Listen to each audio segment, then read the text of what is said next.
ഇന്നൊരു കഥയായാലോ? മഴ കാത്തിരുന്ന കുട. ജപ്പാനിലെ ഒരു ചെറിയ പട്ടണത്തിൽ ഹാന എന്ന പെൺകുട്ടി താമസിച്ചിരുന്നു.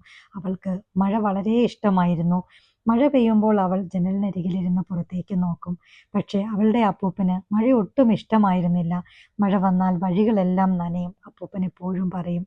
ഹാന ചിരിച്ചുകൊണ്ട് ചോദിക്കും, അപ്പൂപ്പ, മഴയ്ക്കെന്താണ് ഇത്ര കുറ്റം? അപ്പൂപ്പൻ ഒന്നും പറയാതെ ചിരിക്കും. ഒരു ദിവസം സ്കൂളിൽ നിന്നും മടങ്ങി വരുമ്പോൾ ഹാന ബസ് സ്റ്റോപ്പിൽ ഒരു പഴയ കുട കണ്ടു.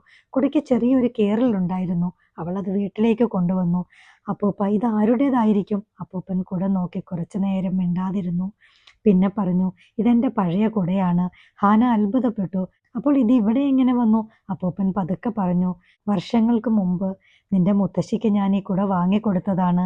ഹാന ആദ്യമായാണ് ആ കഥ കേൾക്കുന്നത്. മുത്തശ്ശി മരിച്ചിട്ട് വർഷങ്ങളായിരുന്നു. അപ്പൂപ്പൻ തുടർന്നു, അവൾക്ക് മഴ വളരെ ഇഷ്ടമായിരുന്നു. ഹാന ചിരിച്ചു. എന്നെയും പോലെ? അപ്പൂപ്പനും ചിരിച്ചു. അന്ന് രാത്രി ഹാന ആ കുട നന്നാക്കി. പിറ്റേന്ന് രാവിലെ അത് അപ്പൂപ്പന്റെ കയ്യിൽ കൊടുത്തു. ഇനി മഴ വന്നാൽ ഇത് ഉപയോഗിക്കണം. അപ്പൂപ്പൻ കുട വാങ്ങി, പക്ഷെ ഒന്നും പറഞ്ഞില്ല. കുറച്ച് ദിവസങ്ങൾ കഴിഞ്ഞു. ഒരു വൈകുന്നേരം കനത്ത മഴ പെയ്തു. ഹാന ജനലിലൂടെ പുറത്തേക്ക് നോക്കുമ്പോൾ അവൾ അപ്പൂപ്പനെ കണ്ടു. അദ്ദേഹം ആ പഴയ കുടയും പിടിച്ച് റോഡിലൂടെ പതുക്കെ നടക്കുകയായിരുന്നു. ഹാന ഓടി പുറത്തേക്ക് പോയി. അപ്പൂപ്പ, എവിടേക്കാണ് പോകുന്നത്? അപ്പൂപ്പൻ തിരിഞ്ഞു നോക്കി ചിരിച്ചുകൊണ്ട് പറഞ്ഞു, നിന്റെ മുത്തശ്ശിക്ക് മഴ ഇഷ്ടമായിരുന്നല്ലോ. അദ്ദേഹം കുറച്ചു നേരം നിശബ്ദനായി.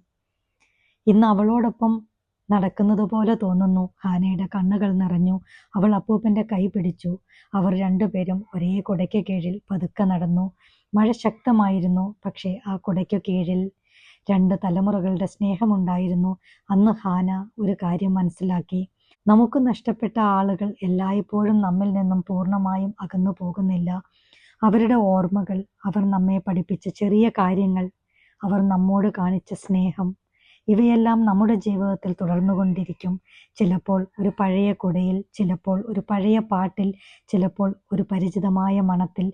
അങ്ങനെ അവർ നമ്മോടൊപ്പം തന്നെ നടക്കും. ജീവിതത്തിൽ ചില വസ്തുക്കൾ പഴയതായിരിക്കാം, പക്ഷേ അവയ്ക്കുള്ളിലെ ഓർമ്മകൾ ഒരിക്കലും പഴയതാകില്ല. നമ്മൾ സ്നേഹിച്ചവർ നമ്മോടൊപ്പം ഇല്ലെങ്കിലും അവർ നൽകിയ സ്നേഹം നമ്മുടെ ഹൃദയത്തിൽ എന്നും മഴ പോലെ പെയ്തുകൊണ്ടിരിക്കും. ഈ കഥ നിങ്ങൾക്ക് ഇഷ്ടമായാൽ മഴ എന്ന് കമൻറ്റ് ചെയ്യാൻ മറക്കരുതേ. Thank you for watching.